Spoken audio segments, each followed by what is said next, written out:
So guys, welcome to my channel. मेरा नाम है दिव्या और आज हम पढ़ने वाले हैं साइंस में जो कि इम्पोर्टेंट सबसे आपको बता दें। एक मिनट। साइंस आज हम पढ़ने वाले हैं।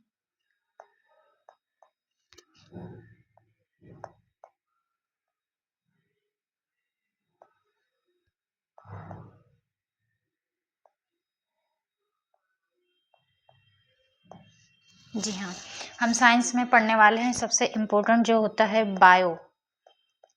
आप जानते होंगे कि जो भी कॉम्पिटिटिव एग्जाम्स होते हैं उसमें सबसे ज़्यादा बायो का वेटेज पूछा जाता है।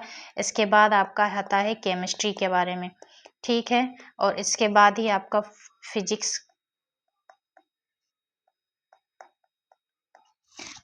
का पूछा जाता है। तो मैं आपको बता दूं कि हम इसमें पढ़ने वाले हैं बायोलॉजी।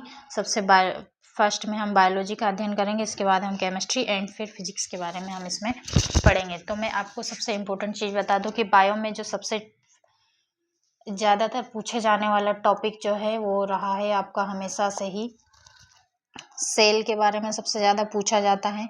और जो दूसरा टॉपिक होता है ह्यूमन डिसीज। एक मिनट।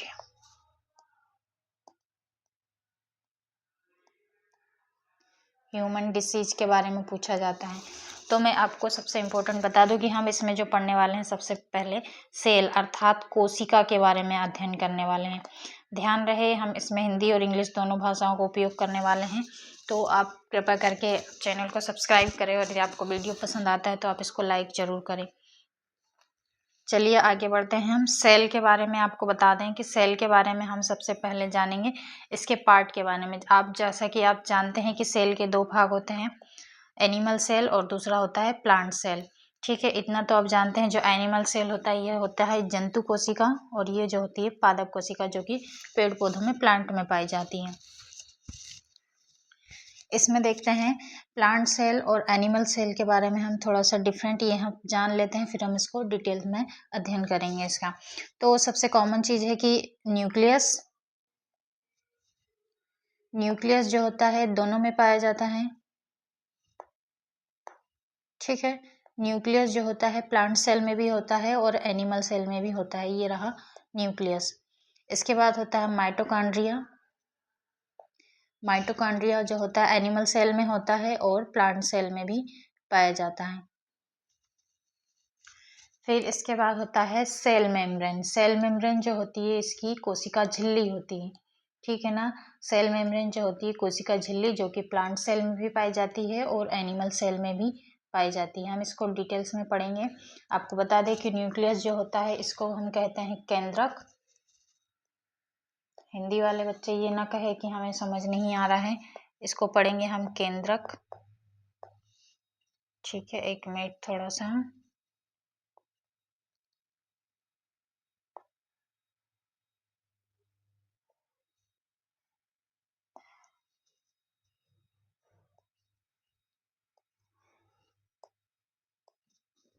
इसको केंद्रक कहेंगे। माइटोकॉन्ड्रिया को आप जानते हैं माइटोकॉन्ड्रिया ही कहा जाएगा।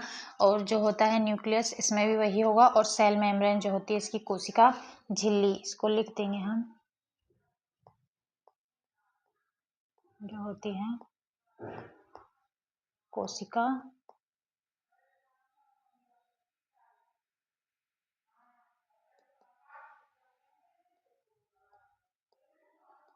झिल्ली।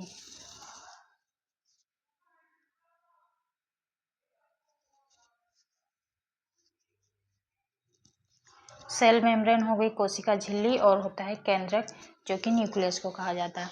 अब हम इसके सारे इंपॉर्टेंट जो पार्ट है इनके बारे में हम डिटेल्स में पढ़ने वाले हैं। चित्र को एक बार और ध्यानपूर्वक देख लीजिए। ये जो संरचना है माइटोकॉन्ड्रिया की है।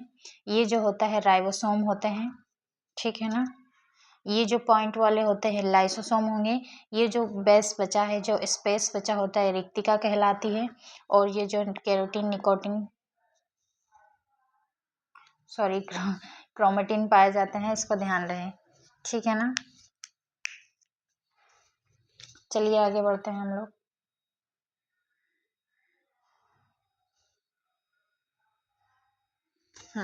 सेल के बारे में हम आपको बता दें कि जो होता है कोशिका जो होती है,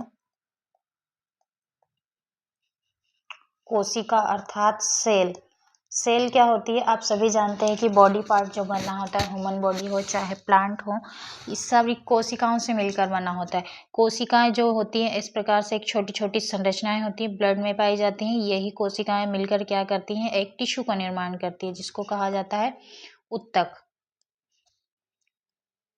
आप सभी जानते हैं टिश्यू जो होते हैं ऊतक कहलाते हैं, और जो टिश्यू जो होते हैं वो सेल से बने होते हैं। सेल अर्थात कोशिकाओं से मिलकर बने होते हैं, और इन्हीं ऊतकों से मिलकर बॉडी का पूरा स्ट्रक्चर बना होता है।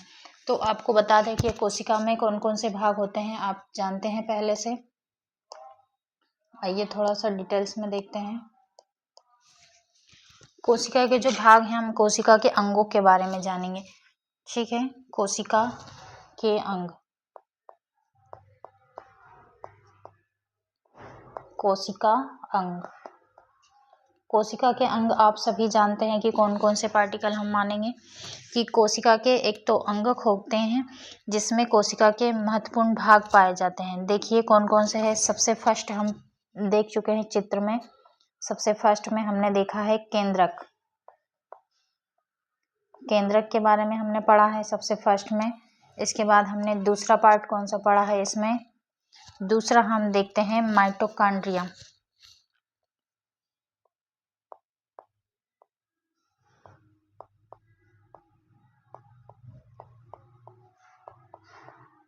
माइटोकॉन्ड्रिया है। इसके बाद थर्ड नंबर पे आ जाएगा लाइसोसोम।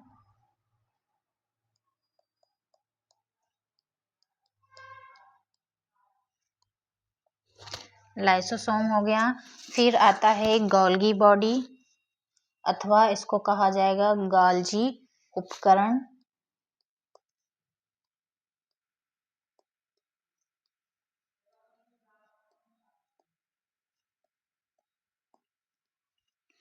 गोल्जी उपकरण। फिर आएगा 5वें नंबर पे हम पढ़ेंगे इसमें लाइसोसोम के बारे में।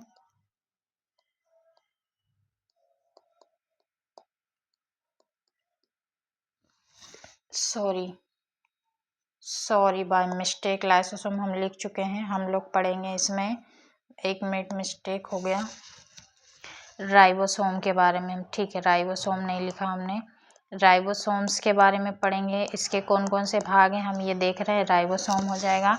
इसके बाद होती है रिक्तिकाएं, यहाँ लिख देते हैं 6वें नंबर पे आएगा रिक्तिका। जो खाली स्पेस बचा होता है वह रिक्तिका कहलाएगा। 7वें नंबर पे हम पढ़ेंगे इसमें लवक। लवक होते हैं, हमने देखा नहीं, कोशिका भित्ति। कोशिका भित्ति जो होती है सेल की इंटरनल वॉल होती है, अंतःप्रदवी जालिका जो होती है केंद्रक, और इसके बाद में कोशिका भित्ति।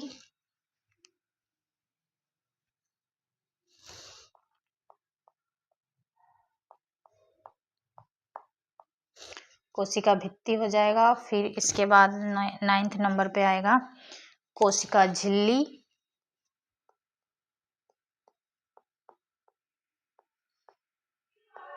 कोशिका झिल्ली के बारे में हम पढ़ेंगे।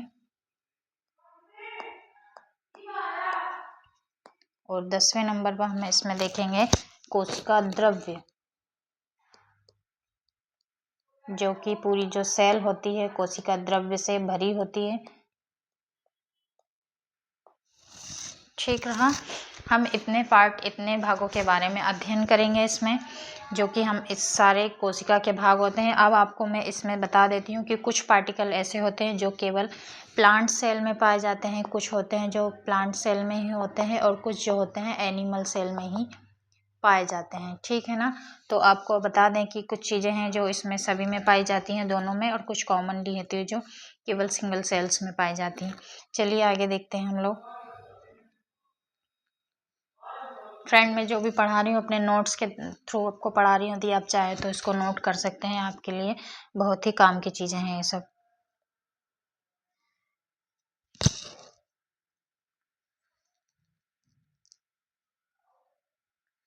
चलिए अब हम स्टार्ट करते हैं। सबसे पहले हम पढ़ेंगे इसकी परिभाषा के बारे में। दोस्तों ये पूरा डिटेल्स में है, आपको इसमें सारी चीज़ें समझ में आ जाएगी। इसकी परिभाषा मैं आपको शॉर्ट में ही समझा देती हूँ, ज़्यादा टाइम नहीं लगाएंगे। परिभाषा क्या कहती है कि जो पार्टिकल आपके बॉडी को बनाते हैं या फिर यह एक जीवन निर्माण का खंड है। कोशिका क्या है? कोशिका जो होता है जीवन निर्माण का एक खंड होता है। कोशिका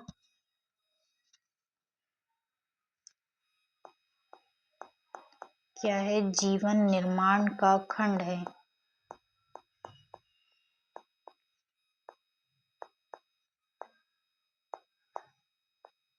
खंड है।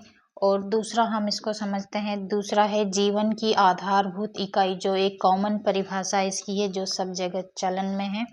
जीवन की आधारभूत इकाई होती है यह। जीवन की आधारभूत इकाई है सेल।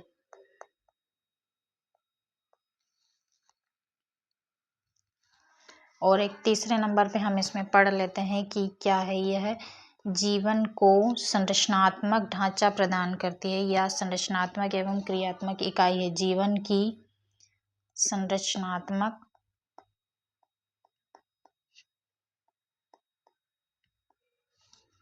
एवं क्रियात्मक इकाई।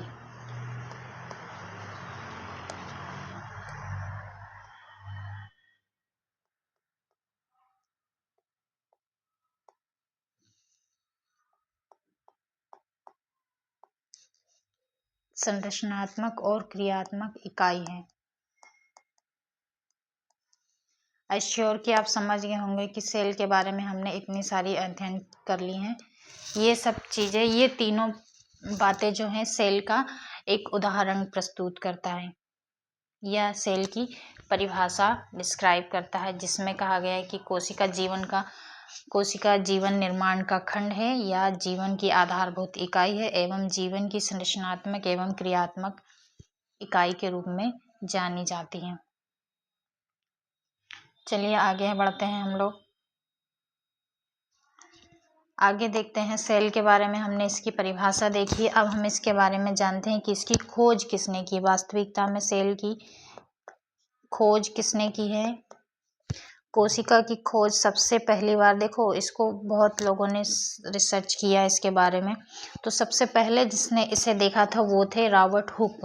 आपको बता दें कि रॉबर्ट हुक जो थे, इन्होंने सबसे पहले कोशिका को देखा था, मृत कोशिका के रूप में इन्होंने पाया सबसे पहली बार। थोड़ा सा रुको। पहली बार किसने देखा?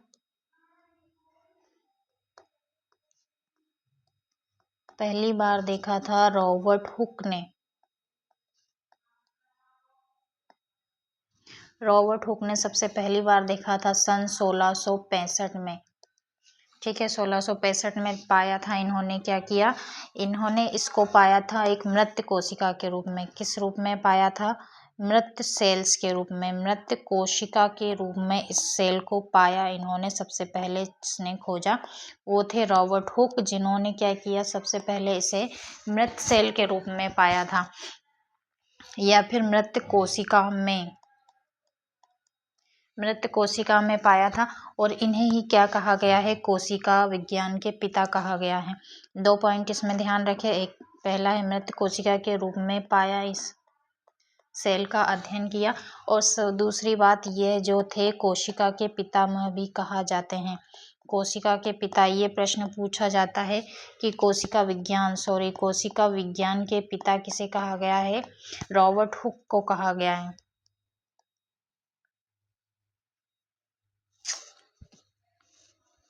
एक मिनट।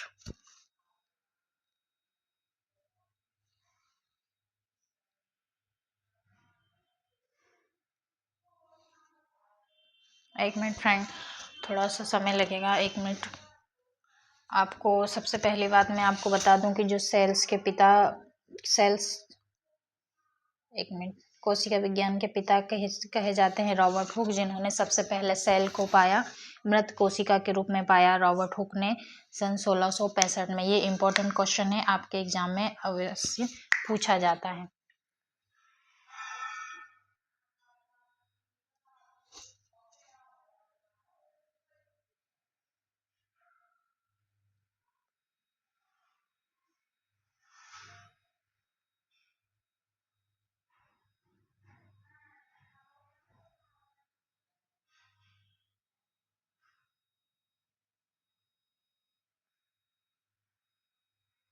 ठीक है, कोशिका विज्ञान का कोशिका विज्ञान के पिता कहे जाते हैं कौन? Robert Hooke. सबसे इम्पोर्टेंट इसमें 2 पॉइंट हो गए हैं कि एक, इन्होंने सबसे पहले मृत कोशिका के रूप में पाया सेल को, और दूसरा है इन्हें कोशिका विज्ञान के पिता कहे जाते हैं। दूसरी बात हम इसके आगे अब देखते हैं, दूसरा है कि एल्वन वॉक ल्यूवेनहॉक, ठीक है, एंटोन वॉक। दूसरे हम वैज्ञानिक के बारे में इसमें पढ़ेंगे जिन्होंने सेल के बारे में महत्वपूर्ण योगदान दिया है। इनका नाम है एंटोन वॉन ल्यूवेनहॉक। हम नॉर्मली आधा ही नाम पढ़ते थे इनका, ल्यूवेनहुक,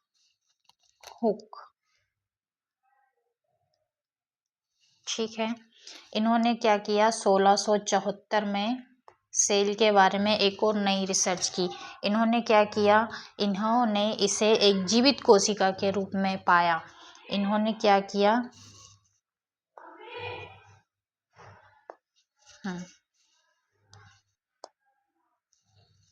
इन्होंने क्या किया, इसे सेल को जीवित कोशिका के रूप में पाया, जीवित कोशिका के रूप में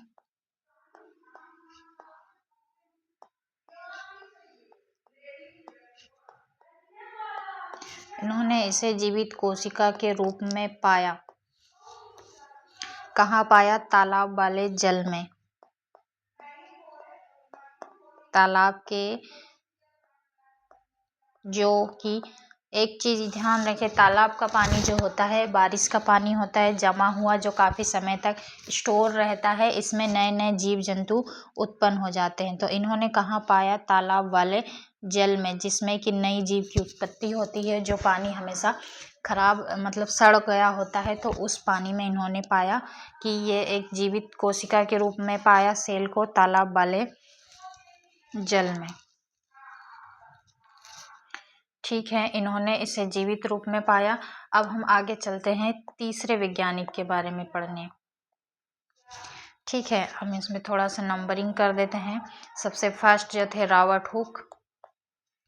दूसरे वैज्ञानिक जिनका योगदान है सबसे महत्वपूर्ण सेल में, इनका नाम है, तीसरे नंबर पर हम पढ़ने वाले हैं, इनका नाम हो जाएगा रॉबर्ट ब्राउन, जिनके बारे में अक्सर आप पढ़ते हैं, रॉबर्ट ब्राउन।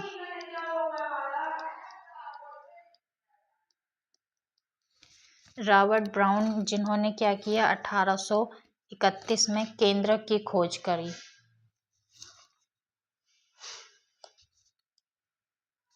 रॉबर्ट ब्राउन, इन्होंने क्या किया, केंद्रक की खोज की। इनके लिए मुख्य पॉइंट देखिए हम क्या क्या लिखते हैं। सबसे पहला है केंद्रक की खोज की इन्होंने। केंद्रक की खोज किस वैज्ञानिक ने की है? रॉबर्ट ब्राउन ने की है केंद्रक की खोज। दूसरा, एक और हम अगले वैज्ञानिक के बारे में देखते हैं, जो थे फ्रेडरिक मिसर, जिन्होंने डीएनए के अणु के बारे में जाना। और वाटसन एवं क्रिक जो थे, इन्होंने द्विकुंडलित संरचना, डीएनए की द्विकुंडलित संरचना के बारे में बताया। और जो थे कैमिलो गोल्गी, जो कि इन्होंने गोल्जी उपकरण का अध्ययन, उनके बारे में हमें बताया। बाकी हम चीज़ों के बारे में डिटेल्स में पढ़ेंगे, लेकिन सबसे पहले आप इन 2 चीज़ों के बारे में सबसे डिटेल्स में आप थोड़ा सा देख लीजिए कि जो रॉबर्ट हुक थे, इन्होंने सबसे पहले कोशिका को मृत कोशिका के रूप में पाया। सबसे पहले कोशिका की खोज इन्होंने की है मृत कोशिका के रूप में। इन्हें कोशिका विज्ञान के पिता कहे जाते हैं। दूसरा, एंटोन ल्यूवेनहॉक जो था, जिन्होंने कोशिका को जीवित रूप में पाया। यहाँ तक आपको बात समझ में आई। इसके बाद हम पढ़ने वाले हैं कोशिका के अन्य पार्ट के बारे में।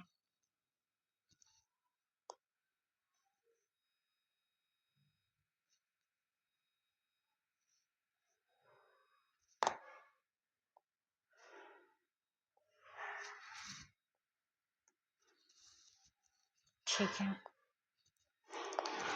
चलिए हम आगे देखते हैं।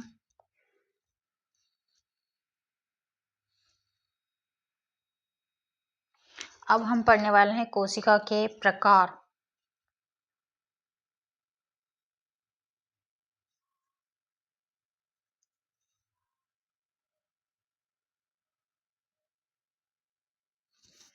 प्रकार में देख लीजिए, हम लोग पढ़ने वाले हैं 2 भाग इसके। एक होता है एनिमल सेल,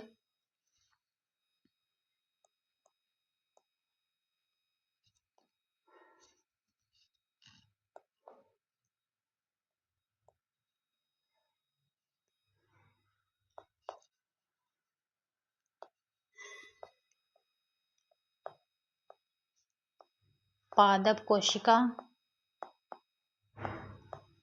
और दूसरा है जंतु कोशिका। आप चित्र में देख चुके हैं।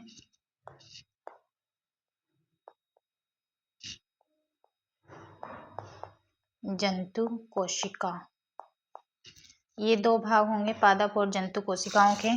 इसमें चलिए हम सेल के बारे में अध्ययन करेंगे। तो सेल के बारे में सबसे पहले पढ़ लेते हैं इसके महत्वपूर्ण पार्ट, या फिर इसको कहें आप लोग भाग। जो हमने आपने देखा इधर कि हम जिनके नाम हम पढ़ चुके हैं। तो सबसे पहले हम इसमें पढ़ेंगे केंद्रक के बारे में।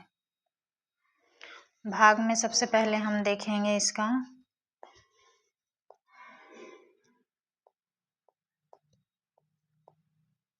केंद्रक।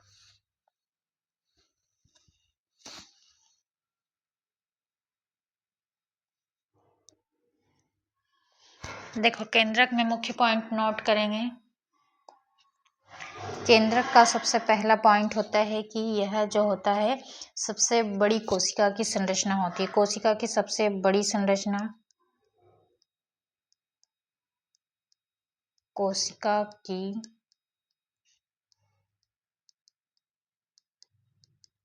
सबसे बड़ी संरचना होती है। संरचना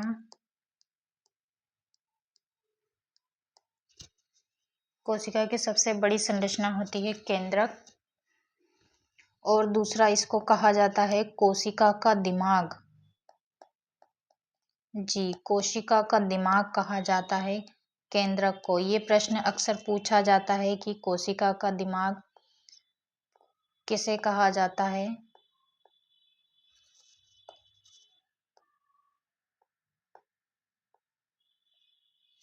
कोशिका का दिमाग किसे कहा जाता है, तो कहा जाता है केंद्रक को।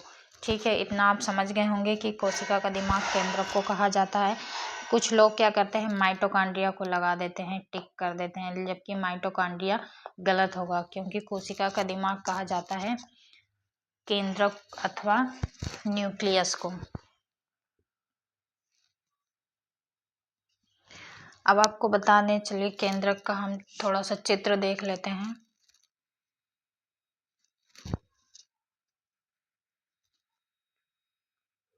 ये रहा।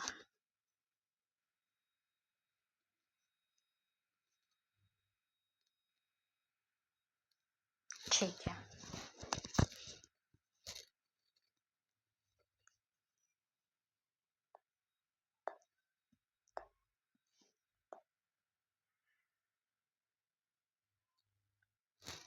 कहीं कॉपीराइट ना जाए, किसी का नाम लिखा है। चलिए देखिए, न्यूक्लियस के बारे में हम देखते हैं कि जो है न्यूक्लियस स्पोर होता है। थोड़ा जूम कर लेते हैं इसको। न्यूक्लियस स्पोर जो कि स्पेस बचा होता है न्यूक्लियस, ये जो आप देख रहे हैं। फिर होता है क्रोमेटिन। क्रोमेटिन, जो क्रोमेटिन तंतु होते हैं इसको कहते हैं। ये जो तंतुनुमा संरचना बनाई हुई है ये क्या कहलाएगा, क्रोमेटिन। दूसरा है न्यूक्लियस, जो होता है सबसे मध्य के साइड में होता है, ये हो जाएगा न्यूक्लियस। फिर इसके बाद जो होता है न्यूक्लियस के मध्य में जो द्रव भरा रहता है, ये जो आप समझ पा रहे हैं इस टाइप से द्रव होता है, इसे कहा गया न्यूक्लियोप्लाज्म अथवा कोशिका द्रव्य।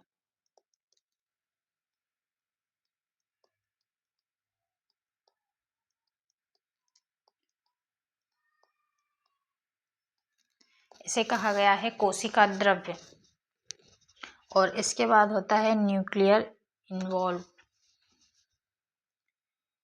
न्यूक्लियर इन्वेल्व, ये जो लेयर जो होती है कोशिका को चारों ओर से इसका आकार प्रदान करती है, केंद्रक को आकार प्रदान करने वाली इस लेयर को कहा जाता है। समझ गए न्यूक्लियस के बारे में। इसके मुख्य पॉइंट आप ध्यान रखें कि केंद्रक जो होता है कोशिका की सबसे बड़ी संरचना है और कोशिका का दिमाग कहा जाता है।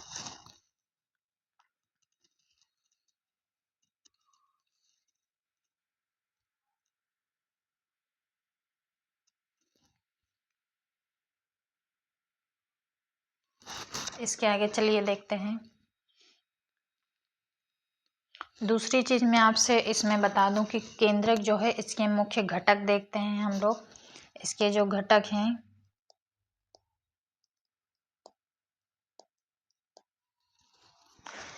घटकों में देखें केंद्रक आवरण होता है और केंद्रक द्रव्य जो होता है।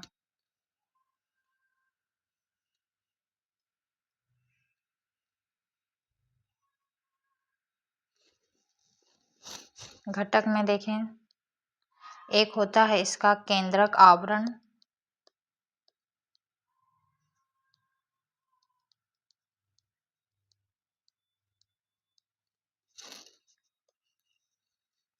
केंद्रक आवरण में देखें कि ये जो होता है झिल्लियों का बना होता है। इसके बारे में देखिए, आप लोग नोट करते चलिए अपनी कॉपी में भी, ताकि आपके पास लिखा रहे हमेशा। इसको समझिए थोड़ा सा, ये क्या होता है, झिल्लियों का बना होता है। झिल्लियों से बना होता है केंद्रक आवरण, जो उसको चारों ओर से प्रोटेक्ट करता है, तो हो जाएगा झिल्लियों का आवरण।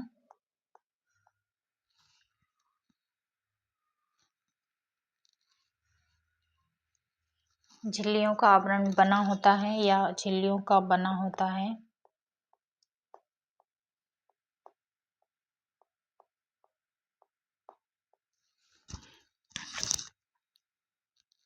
और जो होता है केंद्रक को चारों ओर से घेरे रखता है। इसमें लिख लें ये पॉइंट भी।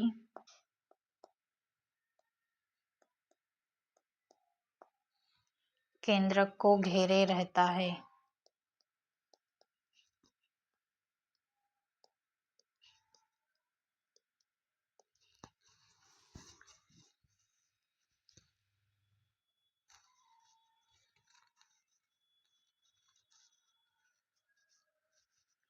दूसरा पॉइंट आएगा इसमें, केंद्रक को कोशिका द्रव्य से अलग करता है।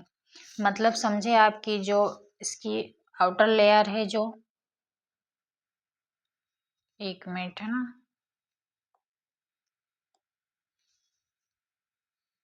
है ना, आपको बता दूं कि जैसे ये इसकी आउटर लेयर है,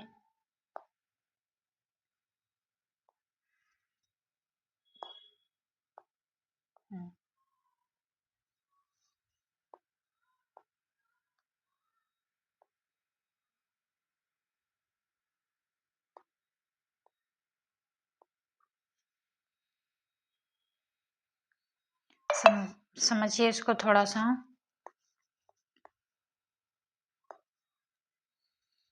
आउटर लेयर जो होती है ये इसको बना के रखता है केंद्रक आवरण, जो कि इसके बाहर जो केंद्रक द्रव्य पाया जाता है इसको पृथक करता है। मतलब केंद्रक को कोशिका द्रव्य से पृथक करता है। लिखो इसके पॉइंट में, केंद्रक को कोशिका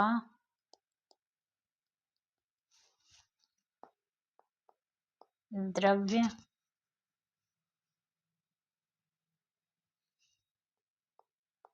से अलग करता है।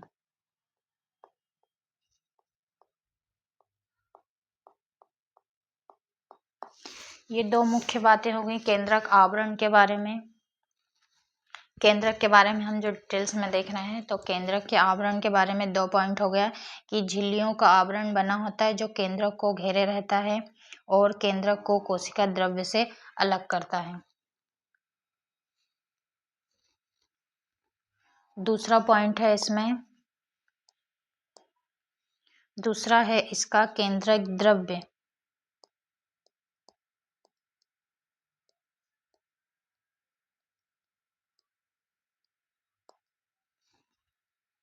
केंद्रक द्रव्य जो होता है, केंद्रक आवरण का द्रव्य भरण पदार्थ है।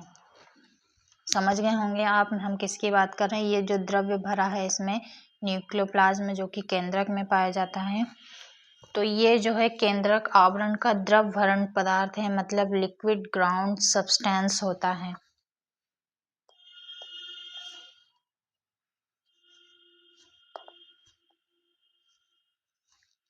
दूसरा इसका मुख्य बिंदु लिख लीजिए, केंद्रक आवरण का द्रव भरण पदार्थ। केंद्रक आवरण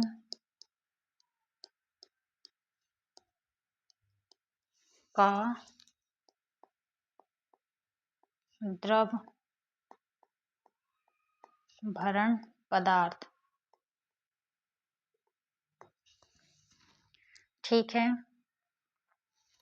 अब देख लीजिए जो केंद्रक द्रव्य है इसमें भी अलग अलग इसके भाग होंगे। केंद्रक द्रव्य में क्या क्या चीजें पाई जाती हैं, तो इसके मुख्य पार्ट देख लीजिए। केंद्रक द्रव्य के पार्ट,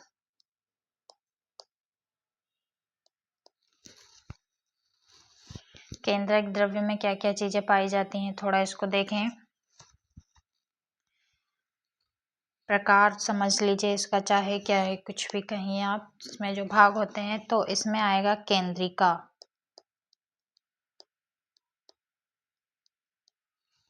केंद्रिका, और दूसरा इसमें होता है क्रोमेटिन पदार्थ।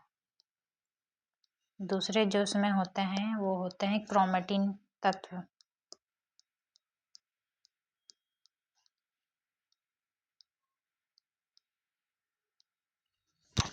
क्रोमेटिन पदार्थ। केंद्रिका में देखिए दो लाइन इसमें देख लिए।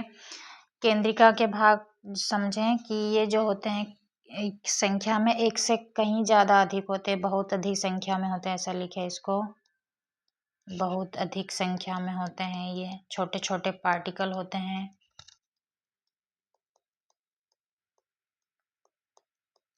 बहुत अधिक संख्या में होते हैं और जो होते प्रोटीन निर्माण का केंद्र होते हैं। केंद्रिका यहीं से राइबोसोम का निर्माण होता है, और तो समझ लीजिए इसको प्रोटीन निर्माण का केंद्र होते हैं।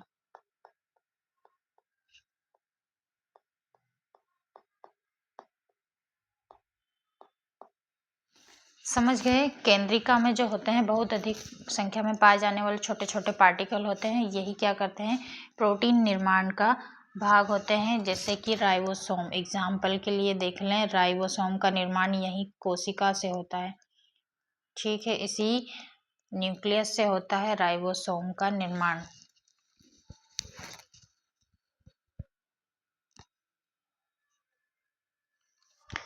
दूसरा देखिए क्रोमेटिन पदार्थ के बारे में हम देख रहे हैं, तो इसमें क्रोमेटिन पदार्थ सबसे पहले इसकी पॉइंट आप नोट करें।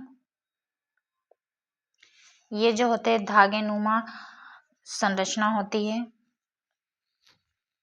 होता है द्रव में ही होता है, लेकिन ये इसके बारे में देख लेते हैं। ये क्या होते हैं, धागों के समान गुथा हुआ द्रव्यमान होता है। यह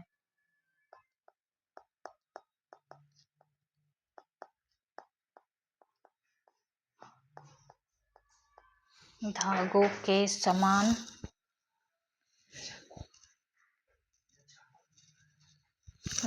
के समान गुथा हुआ,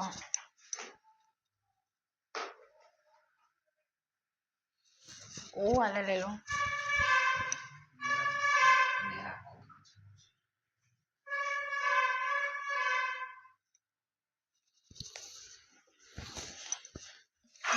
ना इधर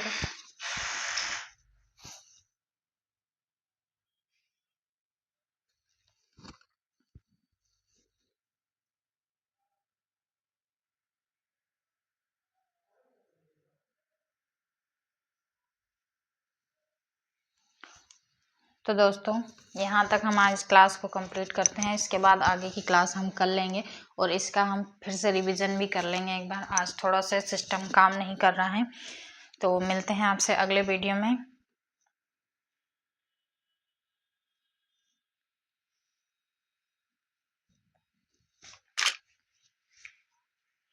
चलिए आपसे मिलते हैं हम अगले वीडियो में, तब तक के लिए धन्यवाद। आप लोग पढ़ते रहिए, मोटिवेटेड रहिए, और आपको बता दें कि हम इस क्लास को कंप्लीट करेंगे। इसमें आपको साइंस के जो भी टॉपिक, इम्पोर्टेंट टॉपिक जो भी सारे हैं, हम इसमें अध्ययन करेंगे। बिल्कुल की पॉइंट पर, जो कि इम्पोर्टेंट पॉइंट बनते हैं सारे। हम इसमें फालतू का बहुत सारा डेटा कलेक्ट नहीं करेंगे जो कि व्यर्थ है, वे मतलब का, जो एग्जाम में नहीं पूछा जाता। हम उन्हीं टॉपिक्स के बारे में पढ़ेंगे जो एग्जाम में ऑब्वियसली पूछा जाता है। ठीक है,